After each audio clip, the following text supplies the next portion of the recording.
એક યુવતી રોડ રસ્તા પર રાહદારીઓને પરેશાન કરતી હતી. રોડ પર જતા આવતા રાહદારીઓ અને વાહન ચાલકોને આ યુવતી પરેશાન કરતી હતી. યુવતી અંગે જાણ થતાં મહિલા પોલીસ સહિત પોલીસ કાફલો દોડી ગયો. પોલીસની સંવેદનશીલ કાર્યવાહી બિરદાવાઈ.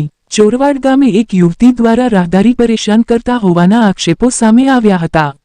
સ્થાનિક નાગરિકોએ પરેશાની અંગે પોલીસને જાણ કરતા જ તાત્કાલિક દોડધામ હાથ ધરાઈ હતી. પોલીસ ઘટના સ્થળે પહોંચી સ્થિતિ કાબૂમાં લીધી હતી. સ્થાનિક લોકોએ જણાવેલ મુજબ યુવતીના વર્તનમાં માનસિક અસ્થિરતાની આશંકા જણાતી હતી. પોલીસ દ્વારા પ્રાથમિક તપાસ હાથ ધરવામાં આવી. યુવતીની સલામતીને પ્રાથમિકતા આપીને તેને મેંદરડા ખાતે આશ્રમમાં તાત્કાલિક સુરક્ષા હેઠળ મૂકવામાં આવી હતી.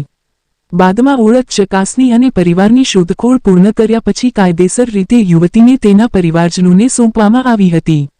આ સમગ્ર ઘટનામાં પોલીસે સંવેદનશીલતા અને કાયદાકીય સાવચેતી દાખવી કામગીરી પૂર્ણ કરી હતી.